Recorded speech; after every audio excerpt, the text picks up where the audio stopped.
George Washington کو modern United States of America کا بانی مانا جاتا ہے۔ جارج واشنگٹن امریکہ کے پہلے صدر تھے اور وہ واحد صدر بھی جو کہ وائٹ ہاؤس میں نہیں رہے۔ اگر آپ جاننا چاہتے ہیں کہ واشنگٹن وائٹ ہاؤس میں کیوں نہیں رہے تو یہ ویڈیو مکمل دیکھیے۔ السلام علیکم ناظرین، میں ہوں ارسلان امان اور آپ دیکھ رہے ہیں شانی امان یوٹیوب چینل۔ آج کی ویڈیو میں ہم آپ کو یونائٹڈ اسٹیٹس آف امریکہ کے پہلے صدر جارج واشنگٹن کی کہانی سنائیں گے۔ تو آئیے شروع کرتے ہیں۔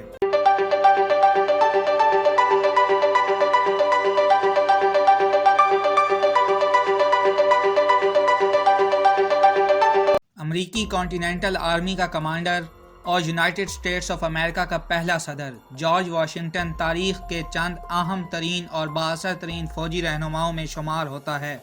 جارج واشنگٹن نے کانٹیننٹل آرمی کے کمانڈر کی حیثیت سے شہری سپاہیوں کے ایک گروہ کی قیادت کی۔ یہ ایک ایسی فوج تھی جو کہ فاقہ زدہ اور چیتھڑوں میں ملبوس فوج تھی۔ اس فوج کے پاس نہ تو تنخواہ تھی اور نہ ہی کوئی تجربہ۔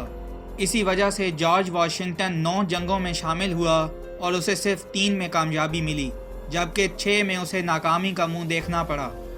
جارج واشنگٹن ورجینیا کے علاقے ویسٹ مورلینڈ کاؤنٹی میں 22 فروری 1732 کو ایک کسان گھرانے میں پیدا ہوا۔ اس نے خود ہی جیوگرافی، فوجی تاریخ اور ایگریکلچر کے بارے میں بہت کچھ پڑھا۔ نوجوانی میں اس نے ریاضی اور سروینگ کا مطالعہ کیا، جس کے نتیجہ میں وہ مغربی ورجینیا جانے والی سروے مہم میں صرف 16 برس کی عمر میں شامل ہوا۔ 1749 میں واشنگٹن سرکاری سرویئر بن گیا۔ واشنگٹن کو پہلا براہ راست عسکری تجربہ ورجینیا آبادیاتی ملیشیا میں میجر کے طور پر تقرر کے ساتھ ہوا۔ 1754 میں واشنگٹن نے ورجینیا کے گورنر کے حکم پر دریائے اوہیو کی وادی میں ایک چھوٹی سی مہم کی ذمہ داری قبول کی تاکہ فرانسیسیوں سے برطانوی علاقہ خالی کرنے کا مطالبہ کر سکے۔ اس نے لڑائی کا مزہ پہلی مرتبہ اس وقت چکھا جب فرانسیسیوں نے اس کی کمپنی پر حملہ کر دیا۔ جارج واشنگٹن ہتھیار ڈالنے پر مجبور ہو گیا اور واپس مشرقی ورجینیا کی جانب بھیج دیا گیا۔ واشنگٹن نے اپنے عہدے سے استعفیٰ دے دیا، مگر 1755 میں ایک لیفٹیننٹ کرنل کے طور پر دوبارہ ملیشیا میں شمولیت اختیار کر لی اور برطانوی جرنیل ایڈورڈ براڈوک کا معاون بن گیا۔ ایک مرتبہ پھر اوہیو وادی میں جانے پر واشنگٹن برطانوی دستے کے ہمراہ تھا جب فرانسیسیوں نے حملہ کیا اور اس کے ساتھ گھات لگا کر براڈوک کو مار ڈالا۔ واشنگٹن نے قیادت سنبھالی اور پسپائی اختیار کر کے بچنے والوں کو بحفاظت واپس لے آیا۔ انعام کے طور پر واشنگٹن کو کرنل کے عہدے پر ترقی دے دی گئی، اور جب برطانیہ اور فرانس کے مابین 7 سالہ جنگ کا باقاعدہ اعلان ہوا تو اس نے مشرقی ورجینیا کی سرحد کا دفاع کرنے کی ذمہ داری سنبھال لی۔ جارج واشنگٹن نے ملیشین آرمی سے نکل کر برٹش ریگولر آرمی میں شمولیت کی کوشش کی، لیکن مسترد کیے جانے پر جنگ کے اختتام پر واپس ماؤنٹ ورنان چلا آیا۔ 1758 میں واشنگٹن ہاؤس آف برجسز کا رکن منتخب ہوا اور اگلے 17 برس تک وہیں خدمات انجام دیتا رہا۔ اس عرصہ کے دوران اس نے امریکی آبادیوں پر برطانیہ کے بڑھتے ہوئے جبر و استحصال اور رہن سہن اور تجارت پر بڑھتے ہوئے ٹیکسوں کی کھلے عام مخالفت کی۔ 1774 میں کانٹیننٹل کانگریس کا اجلاس ہوا تو واشنگٹن نے اپنی آبائی آبادی ورجینیا کی نمائندگی کی۔ 1775 میں جب امریکی انقلابی جنگ شروع ہوئی تو واشنگٹن اپنی خدمات پیش کرنے کے لیے ملیشین یونیفارم میں کانٹیننٹل کانگریس کے سامنے پیش ہوا۔ متفقہ رائے کے تحت کانگریس نے کانٹیننٹل آرمی کی تشکیل کی اجازت دی اور جارج واشنگٹن کو کمانڈر ان چیف بنا دیا۔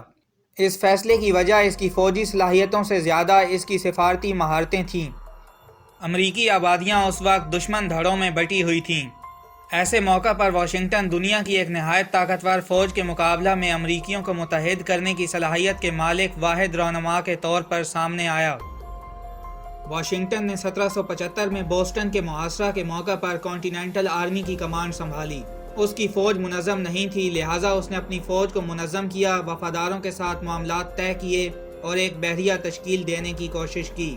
سرویئر کے طور پر اپنے تجربے کے باعث زمینی برتریوں سے آگاہ ہونے کی وجہ سے واشنگٹن نے دفاع سے محروم ڈورچسٹر ہائٹس پر قبضہ کر لیا۔ بلند جگہ پر فورٹ ٹائکانڈروگا سے حاصل کردہ توپیں نصب کیں اور بوسٹن کے برطانوی قابضین پر گولہ باری کر کے انہیں مارچ 1776 میں شہر خالی کرنے پر مجبور کر دیا۔ جارج واشنگٹن نے عقلمندی کے ساتھ درست اندازہ لگایا کہ برطانوی اب نیو یارک شہر کو ہدف بنائیں گے۔ جس کے باعث دریائے ہڈسن کے ساتھ واقع آبادیوں کو تقسیم کیا جا سکتا ہے، لہٰذا وہ نیو یارک پہنچ گیا۔ اس کے پاس دفاعی تیاریوں کے لیے کافی وقت تھا، لیکن جب اس کے تعداد اور تربیت میں کم تر فوجی نومبر میں برطانوی ریگولر آرمی کے ساتھ متعدد لڑائیوں میں ناکام ہوئے تو اسے شہر خالی کرنا پڑا۔ جب واشنگٹن پسپائی اختیار کرتے ہوئے پینسلوینیا پہنچا تو اس کی پست حوصلہ فوج صرف 3,000 سپاہیوں پر مشتمل تھی۔ 34,000 سپاہیوں کی برطانوی فوج امریکی باغیوں کا خاتمہ کرنے کے لیے صرف موسم بہار کا انتظار کر رہی تھی۔ 1776 میں کرسمس کی رات کو واشنگٹن نے برف سے بھرے دریاب ڈیلاویئر کو عبور کیا اور برطانوی یونٹ پر حملہ کر دیا۔ چند نقصانات کے ساتھ باغیوں نے دشمن کے 900 آدمی قید کر لیے اور 2 جنوری کو پرنسٹن کے مقام پر ایک اور چھوٹے برطانوی یونٹ کو شکست دے دی۔ کسی بھی لڑائی میں فیصلہ کن فتح نہ ہوئی تھی، لیکن مجموعی طور پر بوسٹن کے بعد سے اب تک باغیوں کو مثبت خبریں موصول ہو رہی تھیں۔ فوج کے حوصلے بلند ہو گئے تھے اور سب سے اہم بات یہ کہ نقصانات کا سلسلہ ختم ہو گیا۔ تاہم واشنگٹن یہ تسلیم کرتا تھا کہ وہ کھلی لڑائی میں برطانوی فوج کو کبھی بھی شکست نہیں دے سکتا تھا۔ وہ یہ بھی سمجھتا تھا کہ جنگ جتنی زیادہ دیر جاری رہے گی اتنا ہی برطانوی اخراجات اور نقصانات سے تنگ آ جائیں گے اور کوئی اور زیادہ خطرناک دشمن ان کے خلاف نکل کھڑا ہوگا۔ جارج واشنگٹن کو یہ صاف بات سمجھ آ گئی تھی کہ جب تک میدان جنگ میں اس کے پاس فوج ہے، چاہے وہ فاتح ہو یا نہ ہو، یونائٹڈ اسٹیٹس آف امریکہ کا وجود برقرار رہے گا۔ 1777 میں واشنگٹن نے دارالحکومت کا دفاع کرنے کی محض ظاہری کوشش کی اور اپنی فوج کے ایک حصے کو نیو یارک کی جانب بھیج دیا تاکہ کینیڈا کی جانب سے امریکی حملے کو روکا جا سکے۔ اگرچہ اس نے ساراٹوگا میں براہ راست حصہ نہ لیا، لیکن باغیوں نے لڑائی جیت لی۔ اس کی وجہ یہ تھی کہ واشنگٹن نے اپنے اعلیٰ ترین کمانڈروں کو منتخب کیا اور انہیں مکمل اختیار کے علاوہ دستیاب ذرائع بھی دے دیے تھے۔ فورج وادی میں 1777-78 کے طویل موسم سرما کے دوران واشنگٹن کو جہاں کہیں سے بھی مدد ملی اس نے قبول کر لی۔ پروشیا کا بورن وان سٹیوبن امریکی فوج کو تربیت دینے کے معاملے میں خاص طور پر مفید ثابت ہوا۔ 1778 تک کوئی بھی دشمن نارتھ میں اتنی فوج جمع نہ کر سکا کہ وہ فتح ممکن بنا سکے، چنانچہ برطانوی آرمی نے ساؤتھ کا رخ کیا۔ جارج واشنگٹن تعاقب کرنے کی بجائے نیو یارک کے آس پاس ہی رہا۔ اسے پورا یقین تھا کہ اس کی فوج کی محض موجودگی بھی کافی ہے۔ پھر بھی اس نے اپنے ایک نہایت قابل کمانڈر نتھینیل گرین کو ساؤتھ کی جانب بھیجا۔ 1778 کے موسم گرما کے دوران فرانس نے برطانیہ کے ساتھ جنگ کا اعلان کیا اور امریکی باغیوں کو مدد فراہم کرنا شروع کر دی۔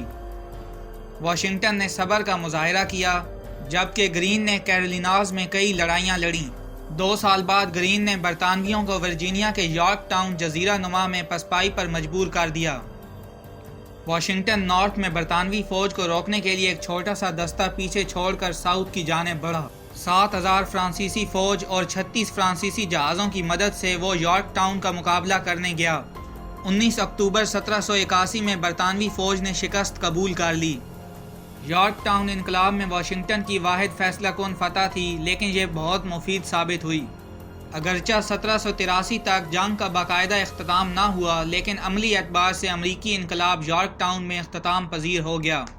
اب ایک قومی اور عالمی ہیرو بن کر ابھرنے والا جارج واشنگٹن فروری 1789 میں یونائٹڈ اسٹیٹس آف امریکہ کا پہلا صدر بنا، کیونکہ یونائٹڈ اسٹیٹس آف امریکہ کو اس وقت ایک بھروسے مند صدر کی ضرورت تھی، اور ان کی نظر میں جارج واشنگٹن ہی وہ واحد شخص تھا جو یونائٹڈ اسٹیٹس آف امریکہ کو ایک کامیاب ریاست بنا سکتا تھا۔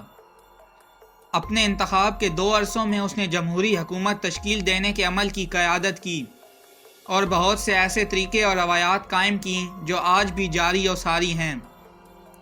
مثال کے طور پر اس نے جس طرح امریکہ کے صدر کا حلف اٹھایا، آج تک بھی امریکہ کے صدور ویسے ہی حلف اٹھاتے ہیں۔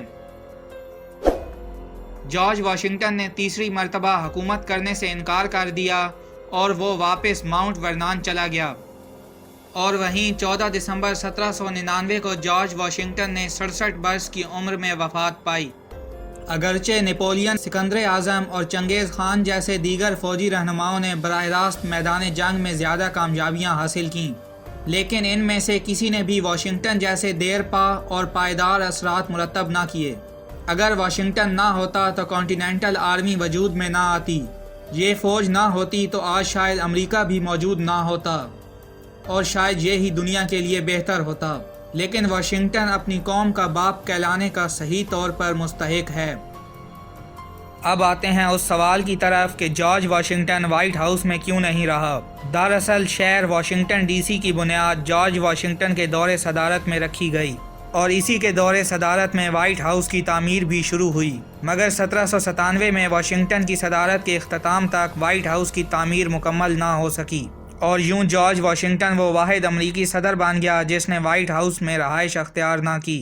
اگر آپ کو یہ ویڈیو پسند آئی ہو تو اس ویڈیو کو لائک کریں اور ہمارے اس چینل کو سبسکرائب کر لیں تاکہ آپ کو مزید ایسی انفارمیٹیو ویڈیوز ملتی رہیں، اور بیل آئیکن کو ضرور پریس کریں۔